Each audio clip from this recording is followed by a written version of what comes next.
Hello and welcome back to the port. I'm the Gav Measure and this is WoWs Weekly. WoWs Weekly is a weekly news video which covers news of World of Warships Legends of the week past, present and future, along with channel admin and any speculations and things like that. The headlines this week: Captain's Suite, not so sweet. World of Waiting for Warships, along with Legendary Carriers, Legendary Mistakes. Bushido Campaign Breakdown. German Battlecruisers Early Access. Transformers, along with Ranked Season 29, and last but not least, World of Warships Legends goes mobile. These headlines and more after this short break.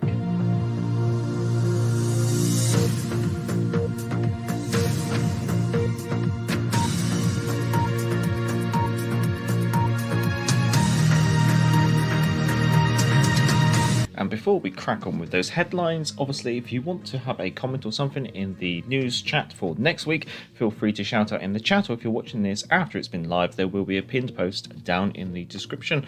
Well, not description, there will just be a pinned comment. And also you can always just comment on the Friday night live stream if you want to come along. And also I'd like to say hello and welcome to everyone who is here, and obviously feel free to shout in the chat and I'll catch up with you after these news headlines. So, the Captain's Suite package has entered the PSN and Microsoft Store. It is available for £7.39 in the UK, and what it contains is 5 days premium, 10 promotional orders, 20 rare and 5 epic Commander XP boosters, along with 37,000 Commander XP. Wargaming would like to remind you that this is one hell of a deal. However, upon further scrutiny, £7.39 will get you 2,750 doubloons in store. And if you purchase those doubloons, what could you do with them? Well, you could get 30 days premium and still have 100 doubloons in change.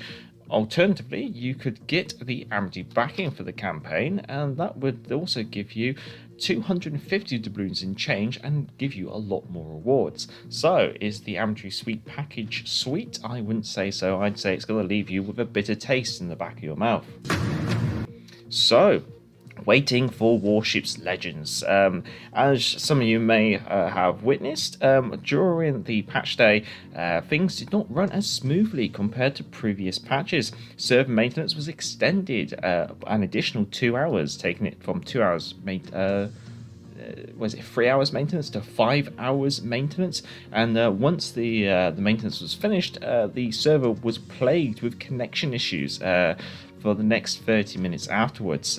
So there was a sorry bundle in the store. Obviously that expired at 7 AM UTC today, but for those of you who are interested in what it contained 5 of each rare booster and 5 anniversary camos. So really it's not really much. It was kind of a tuppence for a bit of a sorry.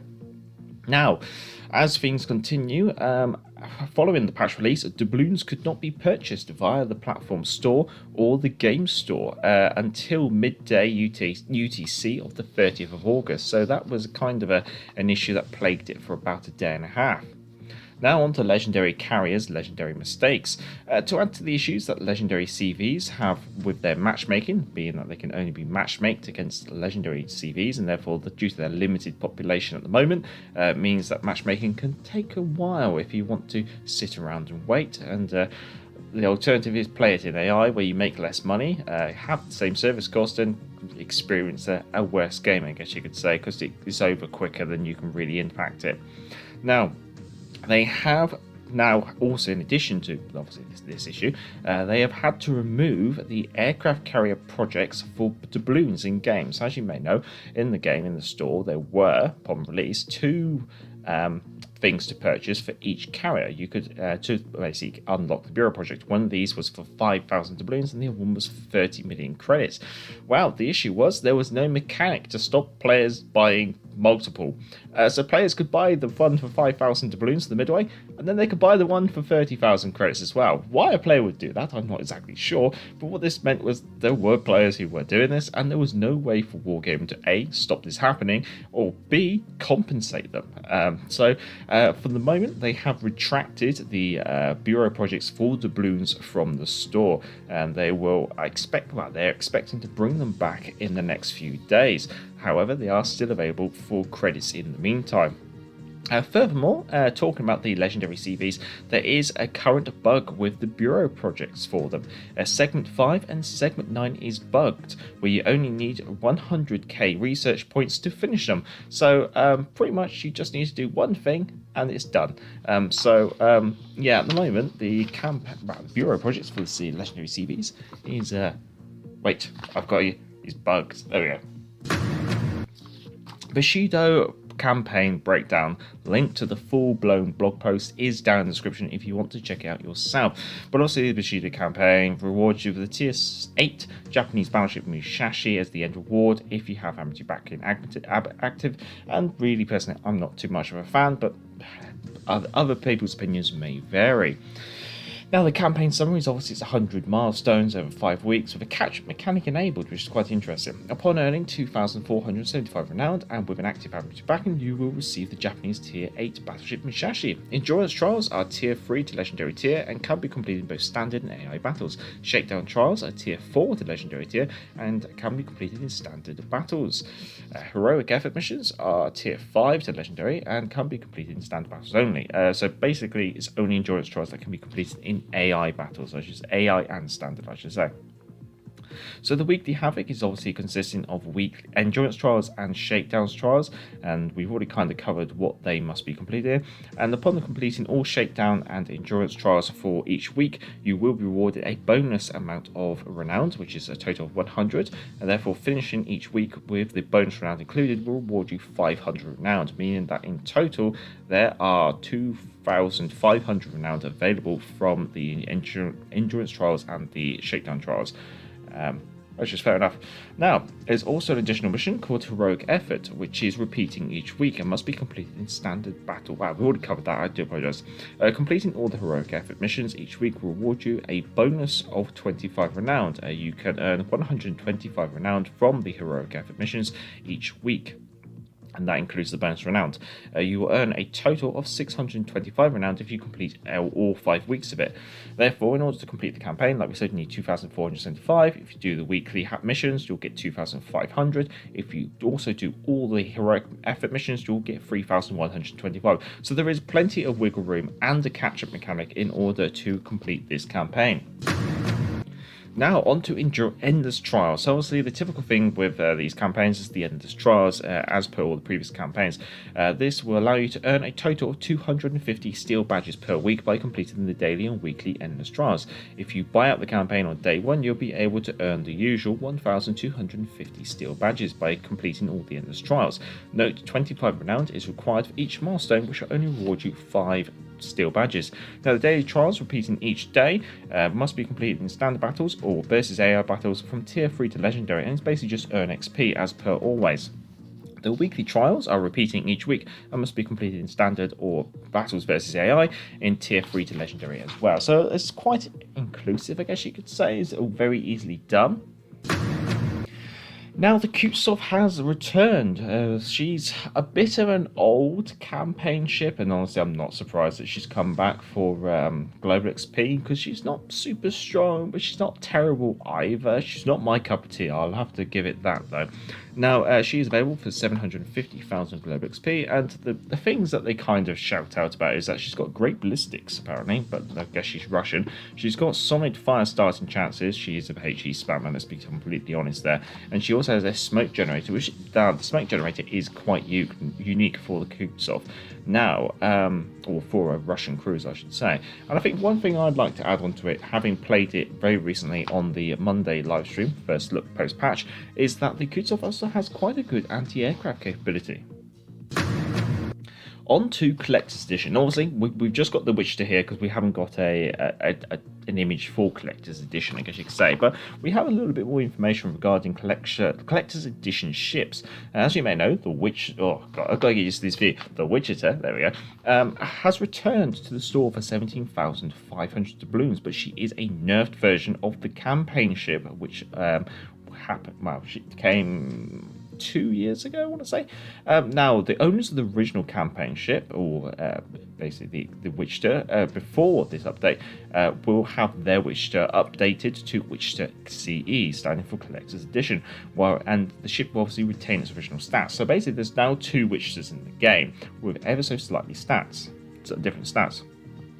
Now, as of this update, we have also seen the summers and the mains added to the Collector's Edition list, which will probably indicate that the summers and mains may make a future return for obviously 17,500 doubloons for being nerfed, which is quite amusing. So for the amateur backing, you got a better ship for less. Always amusing. Anyway, it's worth noting that there's one additional thing that's happened, and that is the Super Santa 22 drop rates have been updated, and the Wichita that you'll be receiving from the Super Santa 22 crates is the Wichita CE. So it does look like the original Wichita is going to still be available, obviously for doubloons and RNG through Santa containers in the future, potentially. We'll see what maybe happens with Super Santa containers 23.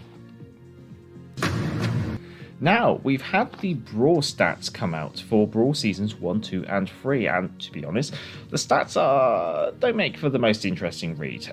So that's why I haven't really done a community post on them, but there's one stat that is of interest, and that is the population size, as you can see here. So these 3 dots is the very recent season of Brawl. Now, these dots down here are basically Arena and Ranked, and the one right down the far end over there, that's the first season of Arena. So, originally, excluding these 3, I kind of thought that first one over there for Arena, Season 1, was a bit of an outlier, because obviously we got a population of 208,000k, and suddenly it drops right down to about 50, high end of about 90k over here, I think. So it seems quite odd. The player base was really high and then dropped really low, but then it's back up again. So where now between this batch of stats and that batch of stats down there is about a year's difference. So the thing that kind of stands out is, first of all, in 1 year, the player base has only grown by 10,000 players. Well, I give it to 14,000 players, I guess you could say. That's assuming that everyone played Arena Season 1 and everyone played Brawl. Now, obviously, you could say a bit of change, but really, you could say maybe the amount of people who are interested in playing those kind of game modes would be the same fixed percentage, and therefore the player base just really hasn't grown in a year. And secondly, I think the big thing you can take away is the player base do not care for Ranked. They do not care for Arena. Like, if only 1/4 of the player base can be bothered to play Arena and Ranked, I think it kind of says there might be an issue with Arena and Ranked, or at least the kind of draw it has. Now, amusingly, Brawl has really good numbers for really rubbish rewards. A lot of people said the rewards are rubbish, but it was easy to play. Whereas the rewards are slightly better for Arena in comparison, but people always say, and Ranked, but usually people say the rewards for Arena and Ranked are pretty at the same time, and they take a lot more effort. And so what this kind of means, I think you can say, is the player base doesn't really care too much about rewards. They care about how much effort they have to put in, and being that Brawl didn't take a lot of effort in comparison, they're more happy to play Brawl. Anyway, that's just my opinion, my thoughts on these stats, but obviously you can look at these stats and take away your own conclusions if you wish. So, German battlecruisers are entering early access. There is a link to a blog post down in the description. So, these alternative German battleships is a basic tech tree split happening at Tier 4 and running all the way along to Tier 8. And these arrive as of the 1st of September. That's tomorrow. Now, the line, brings to the table enhanced secondaries and torpedoes, on basically the torpedoes on the higher tier ships, also sonar on Tier 5 up. And also they got a unique variant of the damage control party, which has a fast cooldown but a limited number of charges. I think it's 3. Basically this is very similar to the Russian tech tree battleships with the limited number of fast cooldown damage control party. Now at the moment, there's no German battleship commanders with any traits which relate to this kind of unique damage control party for the Germans, so potentially hinting at a future German commander rework, maybe next patch, not really sure, but it's definitely been hinted at by the community managers. Now, it's worth noting that the Tier 8 ship will be the first of the Tier 8s to become available. Correction. The Tier 7 is the first of the Tier 7s to become available through Early Access Framework, because now the one that's locked is the Tier 8. Which will then become fully researchable in the next update. Now, the battleships each come with a personal mission, and they can be basically the ships can be acquired through regular and big crates, with the guarantee system for the latter. So for the big crates, there is a guaranteed drop rate. So therefore, you are guaranteed to receive Deflinger or Mackinson after opening 20 crates if you haven't received any ships during those 20 crates.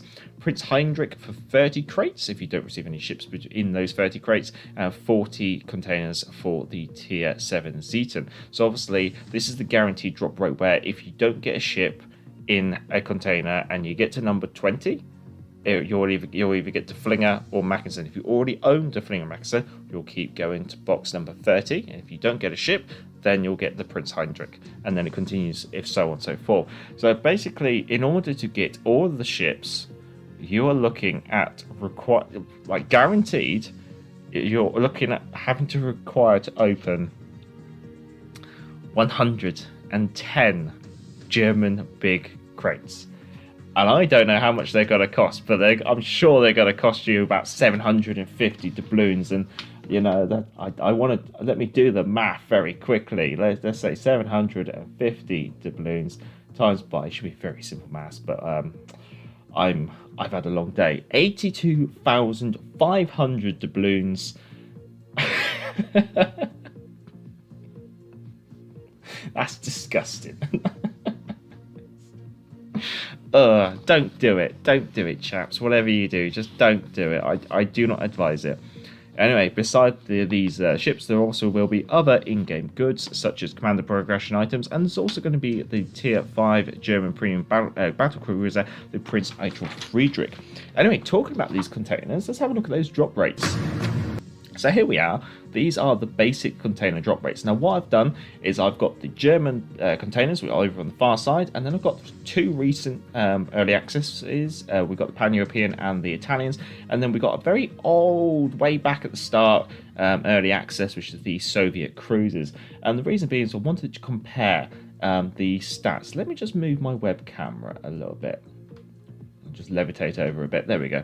So hopefully this allows you to see the difference in the drop rates in the basic containers from old days, more recently, and now.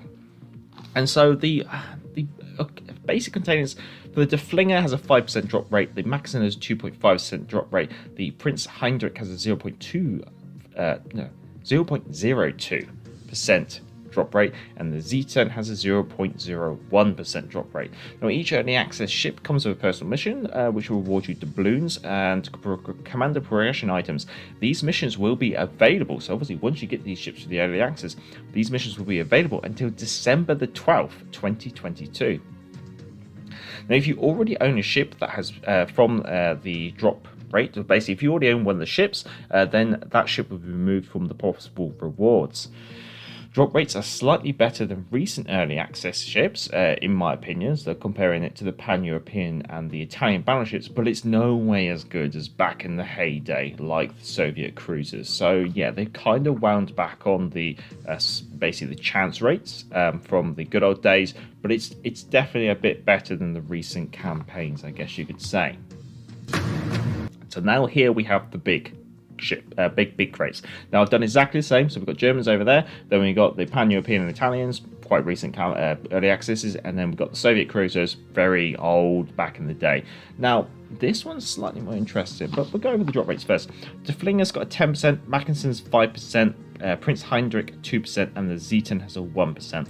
Now the early access ships that come with the personal mission, again, same, they come with the personal mission, so I'm not going to read that again. And again, if you already own the ship, that ship will be removed from the list of potential rewards.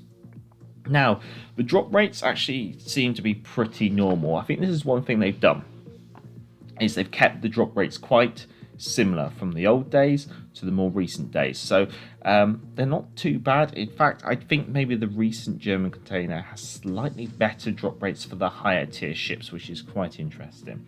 But yeah, I just wanted to bring this up because I think it's always worthwhile. Anyway, talking about these containers, down in the description is a redeem code which has been recently released on the World of Warships social media. So if you haven't caught it, it is down there. This one will grant you free regular German battleship crates, and basically they're just the basic ones really. So they've got that very low drop rate. I think quite a lot of people open them, and let's be honest, I think a lot of people are getting the Flinger just because it has a 5% drop rate and you get free crates. You're more likely going to get the Flinger than anything else, I guess you could say. Now, one thing that is going to be happening on September the 1st, tomorrow, but we've seen absolutely no news about it, is the Transformers are making a return. They will be available, apparently, according to the patch notes. So I'm going to hold them to the patch notes. They will become available from September the 1st and will be available throughout this update until October the 3rd. The Transformers basically are returning, and in the form of legendary ship skins. So obviously you can see a couple of the legendary tier ships there, along with one for the tier 8 Republic. And there's also apparently more good news. So basically this is a new wave of Transformers, but while the new wave of Transformers is hitting us, we're also going to be having the first and second wave of Transformers content also arriving in the store. So basically they're after your doubloons again, is the best way to put it. So basically commanders, ship skins, and containers. The containers, be wary of the containers. I don't think they've released the drop rates from the new containers, but the first wave and the second wave containers, be aware that if you already own one of the commanders, there's no reroll mechanic. So it is possible to get duplicated commanders out of the Cybertronic containers, I think is what they call it. Now, Ranked Battles Season 29 also apparently are starting tomorrow according to the patch notes.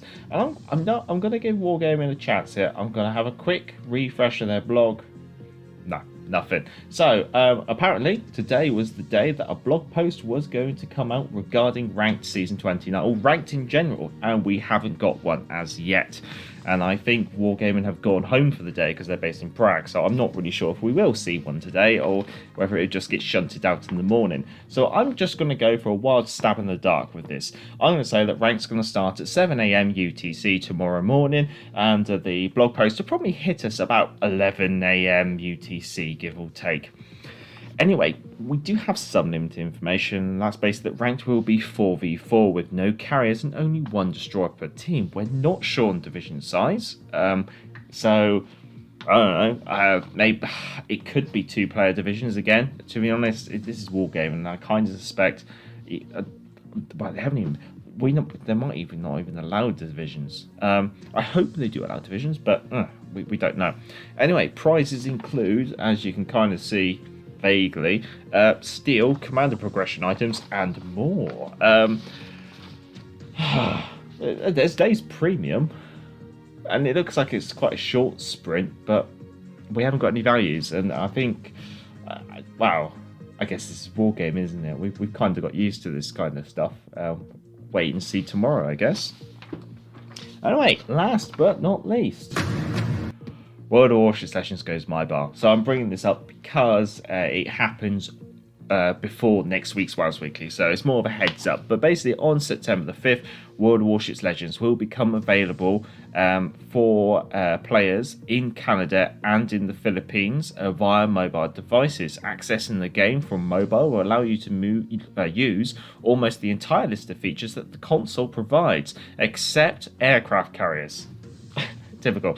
Also, matchmaking will be fully cross-platform, and I believe your account will be linked to your console account. So basically, you can play on your console, and then if you go out, you can then play on your mobile on your same account, and which I think is kind of nice, but not really sure. It's basically my response to that one, but hey, if you want to go it. So, for all you Canadians out there, Sax, Vaz, feel free to try it out. Although I hear that obviously it has a massive download amount, so you're going to probably have to wipe your entire phone in order to use it. But hey, why not, eh? Alrighty, that is all of the news. And so I'd like to say, obviously, I hope you enjoyed it. I will be jumping into the chat after this because obviously it's always nice to have a bit of back and forth. And obviously when I'm doing the news, I'm pretty much just reading, so I can't really read the chat, unfortunately. I hope I have been coming through loud and clear this entire time. Anyway, for those of you who usually decide to drop off now, hope you all have a good morning, good evening, good afternoon, and good night. And I will be with the chat, and also we'll be covering the channel news and all that after this short break.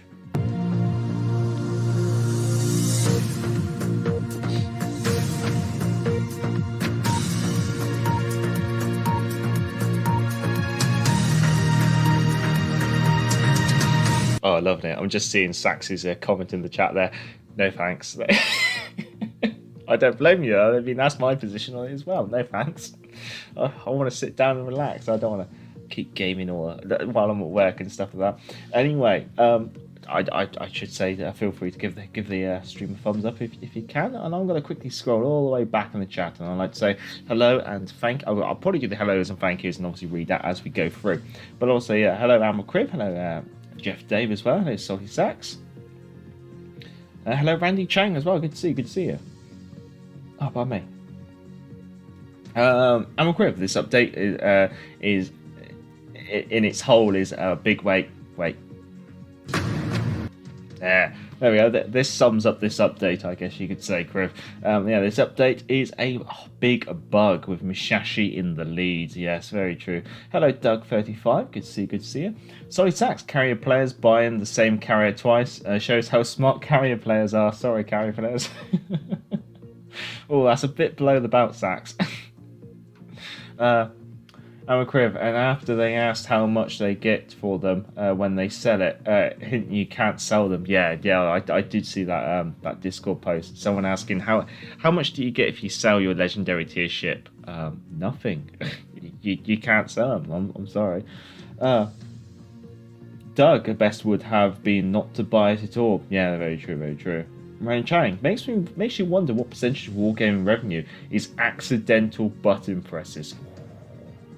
Well, being that, this is the thing, last live stream, I assumed that the player base of 50,000, all of them bought Amity backing, and about 30,000, I think, bought Amity backing, and therefore that works out about £3 million a year from Amity backing.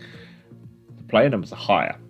So if the player numbers is 220k, and assume that only 33% of players purchase Amity backing, they're still making £6 million a year from Amity backing. It's disgusting. And yet this patch just feels like monetization to the max. It really does. It's kind of a little bit. It's basically aggressive monetization, unfortunately.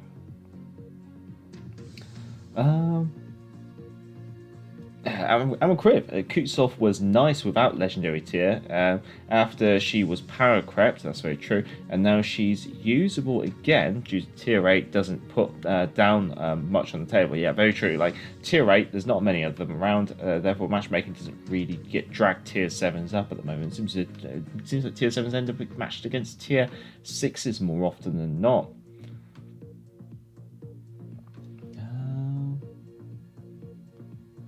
Okay, I'm done for today. I get way too verbal again. F dang it, people just never help and only think about themselves. But hello, dear captains, and hope you're all doing well. Well, thank you, Narco. Good to see you. Doug, gonna mow my yard and then bourbon time. Oh, that does sound nice. So I'm gonna be a good chap this evening. I'm gonna leave the rum alone. I'm gonna try and save that for Friday if I can. Doug, are you freaking kidding me? People prefer brawl. Player base sucks. I know what you mean. Yeah, player base prefers brawl when it comes to actual participation. Yeah, it does make you wonder that. I think it's just ease of entry. It's easy because it was easy to play and quick to play. Amcriv, yeah, only broad attracts them with the broken mechanics. Doug, a mode that was stupid with no rewards is more popular. We get what we deserve. Yeah, and I hope this doesn't. My concern is maybe this doesn't bode well for clans, because if a game mode which is easy to play with no real rewards and no real skill to it does really well,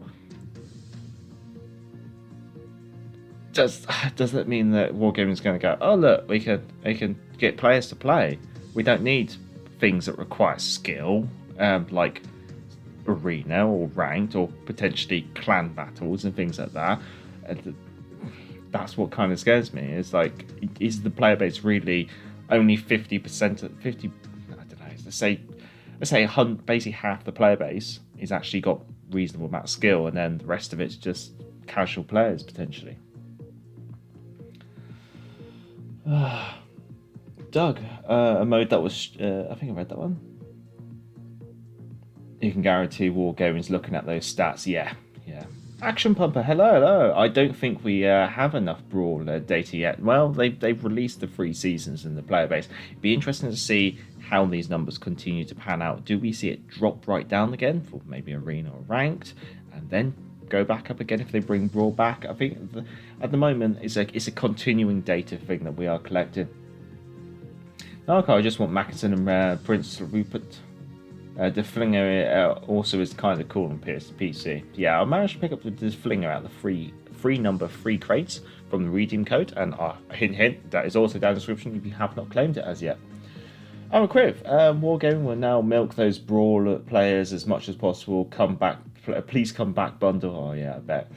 IJ Azuma or Bluka, good to see you. I don't need rewards from member Criv, yeah, that's very true. Pega, how do you get your data on the player base and whatnot? This is basically based off of public stats that they release via their social media accounts, and I've just been recording it. And because what happens is sometimes they actually take down the social media posts, I've noticed. It's just something I've been keeping tabs on, and I will continue to keep tabs on. It's very much the same way I keep tabs on how much doubloons value you get with and without the backing, what kind of rewards and things like that. It's one of those things. The more data you accrue over time that they release, stuff that they comment on, then that means you can continue to scrutinize it further. Code redeem finger. There you go, Randy. That's $1,300. Oh no. Doug, I know they will get a nice email again instead of a rental ship. They force them to spend money. Oh yeah. For 4 early access ships. Are they serious? $1,300 for all 4 early access ships. That's basically to guarantee it. Yeah. That's a lot of money. I can imagine some people will spend that money easily. Yeah, that's the worst part. Doug, what are the odds on the cheap container? What I can do is...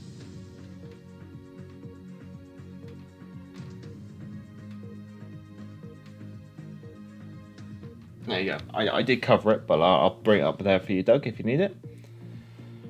0.01% for a tier 6 and tier 7, and 2 and 1 for the big containers. Yeah, Doug, by the way, I said I streamed today. Okay, let's get on. I just got 3 times 12 common boosters. Yay. I'm worried I'll be tempted by this taste. Avoid them. Avoid the correct containers, because it's honestly, what's the point in spending doubloons on containers for ships that you'll be able to get for credits next patch? That's the thing. Like, is early access really worth all that? I'll buy some German ship containers, but only those 5 cheap ones. Yeah. Doug 35, gambling fever. I'll be lucky one. Ryan Chan, I have an embarrassing moment with the Transformers crates and the credit card. I blame drugs and how cool the opening animation is. Just sat. Oh, what are the new camos? I don't know yet. The Elder King. Keen. Yeah, Keen. The Elder King. Hello, hello, hello, hello. For all those ranked awards, they need to put the number 1,000 under them, and maybe it'd be worth playing. Yeah, they definitely need to put something in there worthwhile. HMS Diodus or damn it, Noriko! I used to be able to say that, and I forgot.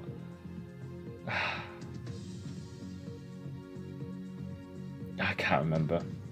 Noriko is now going to torment me with the name of that ship. Alright, that's it. I know what I'm doing after the stream. Big Killer, hello, hello. Does the mobile game use your console account? Yes, I believe so. So I think your accounts will be linked. Evening, Vaz. Hello, hello, hello. Vaz, will you be downloading?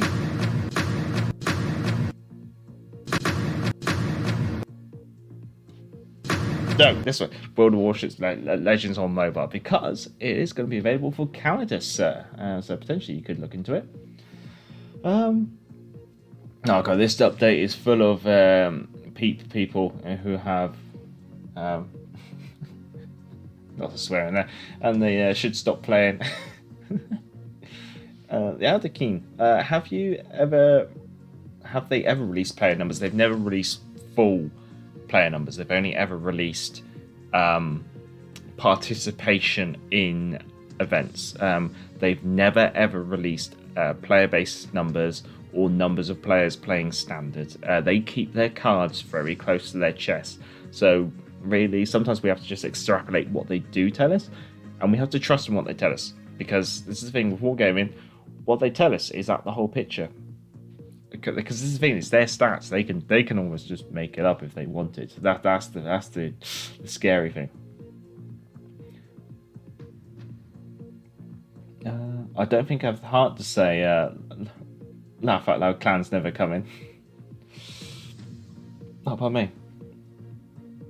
Will never be training rooms. Training rooms soon. This is the thing, training rooms, clans, that's what we want. No one, I don't care for tier 8 at the moment. I don't care for the Bureau. I don't care for Steel. Just give me things that I actually want. And stop, but I'm sure they'll find a way to monetize it as well. They'll probably monetize training rooms where you have to buy it, and they'll probably monetize clans and something. They'll find a way, I'm sure. I should just buy a classic card to restore the mint condition. Would be cheaper, yeah. HMS Charvis. Yeah, I think that's it. Anyway. I know I'm going to be learning to pronounce after this anyway. Well, that's me caught up with the chat, which is quite good. So that just leaves us on to channel news. Obviously, this week we will be live streaming on Friday, so we will be having the classic World of Warships Legends Friday live stream. That is already scheduled. I'm not sure if I will record anything for next Tuesday. Let's wait and see. At the moment, I haven't recorded a single ship review since early July, which is bad, I know. So we'll see. Maybe I might do something. Or I might record maybe something else instead. It depends what tickles my fancy at the moment. Now, next week, obviously, will be, well, it's weekly on Wednesday, and fingers crossed should be a live stream on the Friday. Now, the week following, I am going to be away on leave. So, the September week commencing... let me get the calendar going. Week commencing the 19th, I will be away. So, basically, 19th to the 24th, 23rd, I'm away. So, there won't be a WoWs Weekly. Friday live stream might get postponed to the weekend, maybe the 24th or something like that. But anyway, that's the kind of long-term future for the channel, I guess you could say. I know Plymouth is coming on the 19th, so I'm a little bit miffed at that. I think Agincourt comes on week commencing the 12th, so maybe we should be able to get an Agincourt review done that week, which should be quite nice. Yeah. But yeah, next week, not really sure what I'll review. See, it might end up being the Mackinson. I might just end up doing a random video, maybe a let's play or something instead. No, okay, if they had a huge player base, you tell the numbers like all other games do. Even Overwatch tells the exact player base numbers.